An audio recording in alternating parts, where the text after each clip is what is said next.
It's shop night, and you know what that means? I'm your host, Chris Marshall, and I am joined by my co-host, the 2023 FRC Super Late Model Rookie of the Year, your friend and mine, the big LG, Lou Goss. Lou, how you doing, man? I'm great, Chris. How are you? I'm doing pretty good, man. I had a very exciting weekend. I watched the Super Bowl, and it was very bittersweet. Just imagine seeing a guy that was your starting quarterback, and he goes on to win the Super Bowl, and you're going, we won 14 games with him last year. And he's... Drake May? No, Sam Darnold. Oh, that's right. Sam Darnold, the GOAT now. The GOAT. So I had a lot of very mixed emotions after that. I wanted to cry, I wanted to run away, but... Well, I'm here to console you, so... Yeah, and with racing season starting, it's taking all that stuff away. So now that football's done, we can focus on what we do best, and that's racing. That's right. So Lou, I'm just going to let you know that this episode is brought to you in part by Sean Dockery Insurance. Yeah. He's a State Farm agent, right? Been a great friend for a long time, supporter of the race team. And they'll be once again partners with us this year. Thank those guys so much. Sean has been awesome. And little quick personal plug.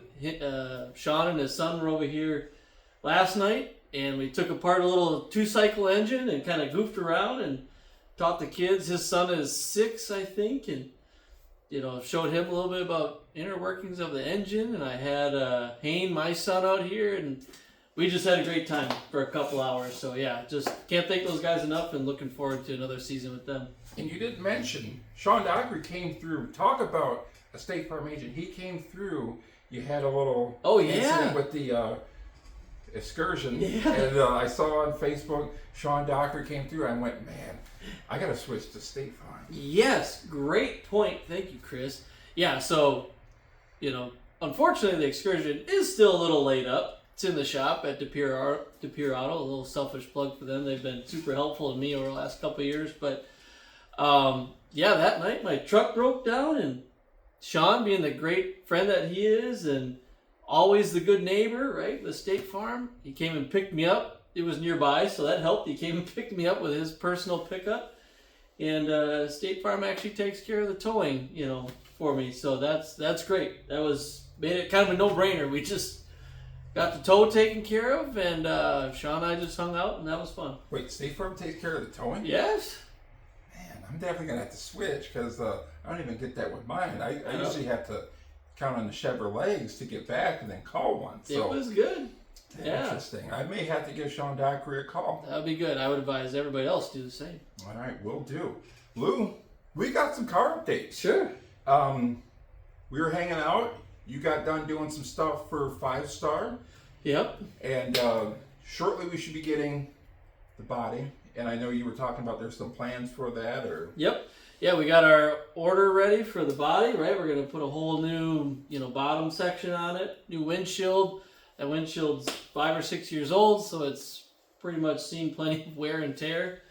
And Mike Anthony is going to help us out, get it hung on there, which I'm really looking forward to that. His cars always look nice. And, a little quick shout out to him. He's always helping lots of racers in many ways, right? Mm-hmm. He's also the class rep, always very vocal at the meetings, making sure that, we're always operating in the direction we want to operate. And he also helps people out with their cars. So looking forward to that. I think that's very interesting. I think that's really cool that a lot of the drivers help each other out in the community. I think for me, I used to just think it was just one of those where it's just like, hey, we got to figure this out on our own. So we've done plenty of that. Yes, we have. So part of me was looking forward to hanging the body, like, hanging it up on the hangers and stuff like that. All right, so we have these dimensions here. It's probably a lot of math and cutting and stuff like that where I go, let's see if I have somebody else do it. So I'm super excited, to have that. And like I said, Mike, super good race car driver, really good human being also. Yep. And moving into that, Lou, we watched a really cool show called Ram Race for the Seat. Yeah. And one of the guys that was competing on it was Grant Griezbach. He's the 2025 Super Late Model Champ, also the 2025 Red, White, and Blue Champion. Yeah. Bumped into him at the banquet, he had the colic thing on there, so I was telling people, like, hey, you heard he won the show, but that's what I told people, and they go, wait, he won? I'm like, shh, don't tell anybody. Yeah. But we watched the show, and it was very interesting. because I think I told you the show kind of was done by the same people that did The Ultimate Fighter. Yep. And we talked about the first few episodes that focused a little bit on the racing, which I thought was really neat. And then as we got a little bit further on, we got to learn a little bit more about the personalities of the drivers. Yep. And unfortunately, here's where it's going to get a little bit kind of haywire. So one of the episodes, the guys are playing cards, and I wanted to get your opinion on this. And I don't know if this has happened when you and some of the guys get together, but the guys are playing cards. One wants to fight the other guy's upset. This continues on into another episode where he doesn't want to be around anybody. But we have a competition going on. And as this competition's going on, a lot of the guys are separating themselves from the pack, and you're starting to see some of the guys that are emerging, some of the guys that you're seeing there going, hey, this guy's getting better from where he was at day one. So what did you think of the show? Just with what we saw here and now that it's done, what do you think? I thought the show was great, right? I thought it was so much fun that, like, at least 80 to 90% of the show is focused on racing or, racing related items, right? Mm-hmm. They didn't just spend half the show, in the house, manufacturing fights and, spilling drinks and whatever, I don't need to get into any, Jersey Shore references. We all watched it, right? Yeah. But it was great. It really was. And it was just fun to see all the guys working hard and seeing some of the camaraderie and just the respect, right? There was, other than the, little dust up on one of the points in the house, but that stuff happens. You get 15 guys together and they're not always going to see eye to eye, right? But I thought, nobody in the races took each other out. I think probably the only time like any driver got confronted was when Landon claimed that Grant got into him, which you watch it, it's like, man, that was pretty light, Yeah. So I don't know, but other than that, which full disclosure, if you watch that replay of Grant apparently getting into Landon, it looked it was so minor. It was great. It was just racing stuff, and so but the rest of the race they didn't. They tore a couple cars up, but it was mostly like just missed a corner or doing whatever. Not like they wadded up all the cars together. But these guys did learn a lot, so they did get to go and do the sim racing. They did get to go to South Boston. There was kind of a really cool twist they threw in at South Boston with the chicane. And there was a special thing. If they knocked down the cone, they go to the back, they knock it down again, they were done. And to me, I kind of went, man, that's going to throw a huge wrench into it, but that's going to separate these guys, the contenders from the pretenders. Yeah. So I kind of thought it was neat watching these guys kind of evolve from where they were from the first episode to the last episode. And I was very surprised because Carson Ferguson, who's a dirt guy, which there's nothing wrong with it. I always feel like the dirt guys sometimes going into it kind of have a little bit of a disadvantage. Yeah. And going through it, I was kind of proven wrong. But, he is a good race car driver. A lot of those guys are really good race car drivers, or they wouldn't be there. That's right. Looking at it, I became a huge fan of Chris Rice. Yeah, sure. And that whole management team down there at Collie, because I think you got to see a little bit of a different side of them guys. And I know you can relate being on that side and seeing the things and watching how they're very appreciative of them guys. Watching them come and console Carson Ferguson and say, oh my gosh, I can't believe what happened. Hey brother, you got this. And he goes out there and he smokes them. Yeah. But I want to get your opinion on this. They go into the last race and they give them one tire to choose. Yeah. So Lou, what tire would you choose going into the last race? I probably would have taken the right front, I'm guessing, right? And it was like they had 4 cars, right? And 2 guys took the right front, 2 guys took the right rear, and it kind of just depends on which one you're using to, steer with or drive off the corners with, right? I'd probably get it in on that right front, and it would probably give you. I thought it'd be giving you the advantage early, right? Especially when everybody's packed up, you can, kind of drive the thing right to the bottom. Maybe over a run, the right rear probably ends up helping you a little bit. Not totally sure, but I probably would have picked the right front. Now, do you think, here's just me being, throwing my fan hat on, throwing my promoter hat on. would this be something that you would maybe bring up at maybe a meeting when we, talk to Tom Hawkins? But hey, would this be something that we could maybe throw in there and have the drivers do? I know if I'm thinking, I think Andy Monday, some of them guys would be like, no, Chris, that's a terrible idea. Just like the out-of-car driver intros for some of the races, they told me, Chris, it's a terrible idea. We don't want it to be like WWE or the Gateway. Chris, we gotta be done on time, brother. We can't but just imagine doing all these theatrics. Imagine this though. You have the top 10 guys, get the the intro, maybe their own walkout music, the top 10 guys, and then we do the whole spiel, and then we cut a race out of it. We can do that, but that's all I'm saying. That's all I'm saying. You just try it one time, and if the people are like, oh hey, I don't like this, then that's it, and I'll leave it alone. But looking at it would be something that you think some of the tracks might try doing, or I don't know. Something you try. I don't know about the tire program, right? Tires are a touchy subject, but anyway, I could be sold on like the manufactured caution thing. Yes, yeah. And the out-of-car driver intros. You're just about cut me off. Oh, sorry. Anybody pick up on that? Yeah, I could do that. Yeah. Yeah. I mean, can you imagine? They get a little further out. He throws the caution, bunches them back up, and makes it interesting for the fans. The problem is we don't. It's always great, real racers know that even if a car gets up by 5-10 car lengths, there's nothing wrong with that. They earned it, right? It doesn't stink up the show. You gotta, kind of cater to the fans a little bit, but we also don't just need to be manufacturing cautions to get cars tore up. True. Right? So then you're down on car count and costing everybody money. Then that's worse. So I don't know. And I could also see the drawback to time.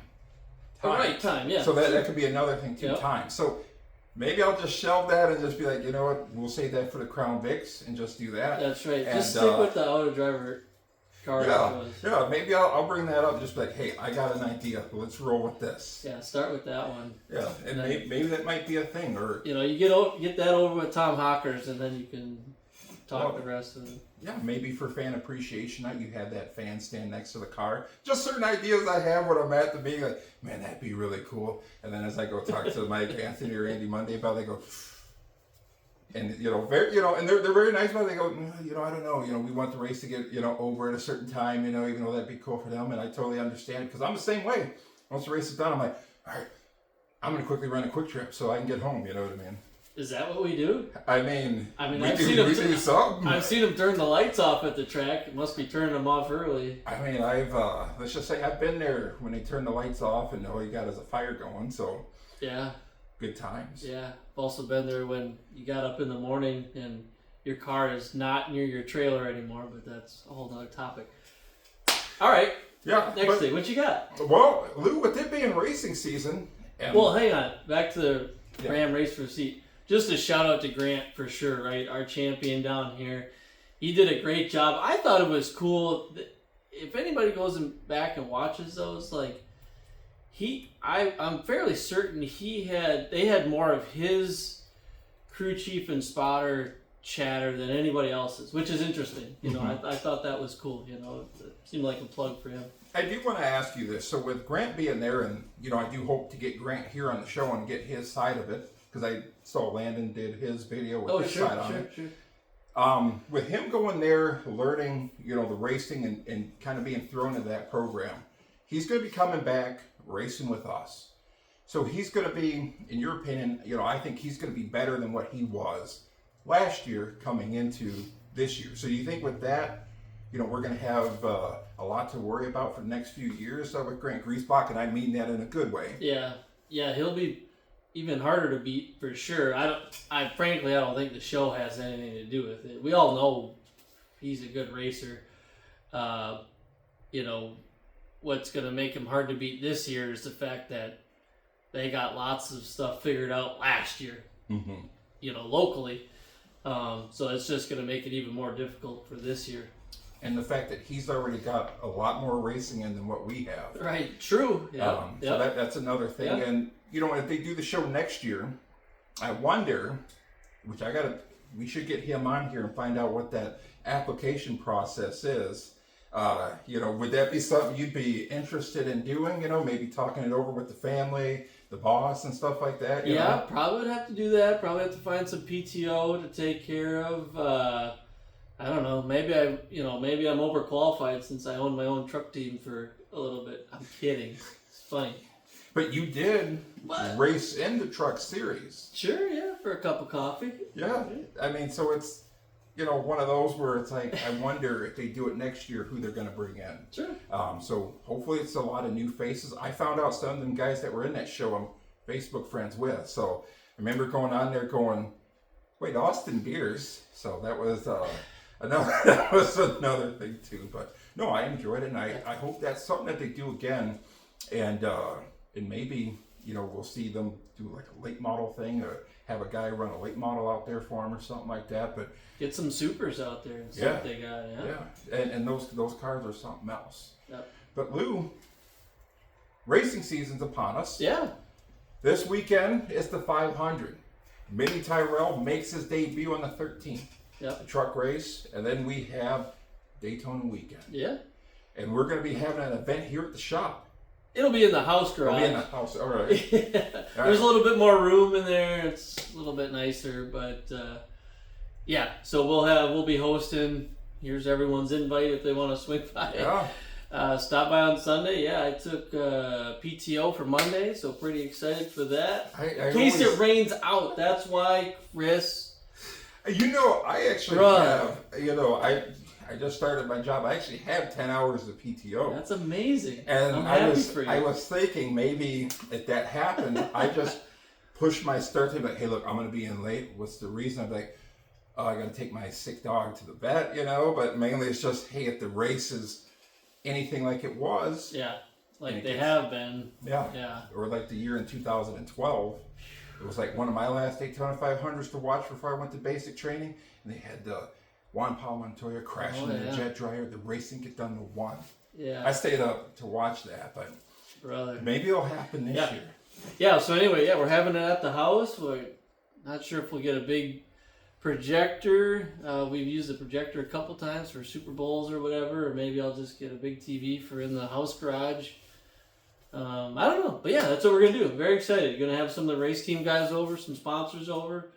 Friends of the show, friends of Chris's. Yeah, if you guys want to come out, shoot a comment in, message one of us, we'll shoot you the address. I'll be here. I'll show up here, maybe get some Paps or something like that, Pap. So it'll be a lot of fun. Do you have any picks or anything for this? No, I'll probably, plenty of people ask me that, probably you too, and maybe even some of the people that are watching, but I don't know. I don't pick a driver anymore. I'm just like, let's go racing. I just want a good show, and we all know all the teams are working equally as hard, right? It's hard for me to get too hung up, Oh, maybe I can pick one. So I think maybe last year, maybe Chris and I were a little at odds about this person, but Carson Hocevar. Oh, see that? I met him. I got a photo with Carson. That struck a nerve. I got a photo with Carson. I think Carson is, let's just say this. If I had a choice to hang out with Chase Elliott or Carson Hocevar, I'm going to tell you I'm going to hang out with Carson Hocevar. Sure. Yeah. I saw they showed him at Bowman Gray, like in between heat races, and he's like cheering him on in the stands and he's being a fan. I'll tell you what, he's got quite the personality, which for some reason, and this is just my opinion here, and we don't talk a whole lot about NASCAR, but it's off the record when it's I don't really understand how Chase Elliott wins the sport's most popular driver, and then you have Carson Hocevar at Chile signing chips for fans and doing all this other really cool stuff, and I go, and I know there's a particular driver who can't be bothered to do that type of stuff, and let's just say I've met that particular driver before, and let's just say he wasn't too fond of doing certain stuff. So I feel like we're gonna get canceled. I know, but I said that particular driver. They don't know who I'm talking about, though. But if we were to do our picks, one of the things I do want to mention going into it. So Cole Butcher, I believe, is racing for ThorSport. So ThorSport's got a lot of short track guys on there. Yeah, sure. So if I was to do a pick, I would pick Ty Majeski for the trucks. Okay. I would pick I pick Austin Hill for the Xfinity race, which as much as that hurts Yeah, me, he's just so good at those yeah, plate tracks. Or I'm whatever. a hard guy to hate at times. And then for the NASCAR one, it's a tough one. I'm going to just say the winner's going to be in the Toyota camp. Okay. So I mean that I'm going to leave that open. The winner's going to be in the Toyota camp. So that's all I have there. So I mean, if you guys have, picks that you guys think and you guys want to put them up against mine, we can put a hams on it Or a Paps, like Chris said. That's right. And we can go from there. So I'm super excited to see that happen and get started with NASCAR. World of Outlaws kicked off over the weekend with their Dirt Car Nationals. Kenny Wallace picked up a Gator. Buddy Kofoid won. So it was neat, So, we're in the full swing of things. So, I love it. Yeah. And then a few months from now, we're going to be racing. Yeah. We have an update for them, right? Where we're going to be, our first race is going to be. We're going to start at the Tundra race at WIR in May this year. Last about 3-4 years, we started at the Dells for the Icebreaker, which has been a blast. But this year, we're really going to focus on WIR and start there. So looking forward to that. Yeah, and it's going to be different, not going down to the Dells to race, but maybe going down there to watch the show. Yeah, There's going to be a lot of really good guys. Yeah, that's to definitely cheer on. still in play for sure. Maybe even help out a team or two. Maybe I may lend my expertise there and maybe help spot for maybe some of the guys out there and maybe help you guys bring home a victory. I've been to Victory Lane there before and it's really neat. We're going to make it there. We're going to make it there next year. I thought you were talking about me. I was like, I must have forgot something. Well, you are a winner. We were in Victory Lane at Marshfield, technically. I've heard that before, too. You're a real winner. That's what I tell people. When they see that photo, they go, oh my gosh, you guys won that race. I go, yes, we did. Yes, we did. And then when they see the photo, they go, oh my God, it was Ty Fredrickson that won? Wait, you told me you guys won. I'm like, we're the 36 car, too. That's right. But It's tough, Yeah, racing's a tough thing, but, it's fun. And it's fun bringing it to you guys. And having fun like this. So, you know what? On that note, did you have anything? Real quick. Yeah. So back to Sean Dockery. Just belated happy birthday to him. Sean's birthday was on this past Friday. So, Nice. Thanks to him. Well, happy birthday, Sean. Happy belated birthday. And with that, if you didn't have anything, I don't have anything. So, this is Chris Marshall, Lou Goss. Shop night, you know what that means? We'll see you guys next time.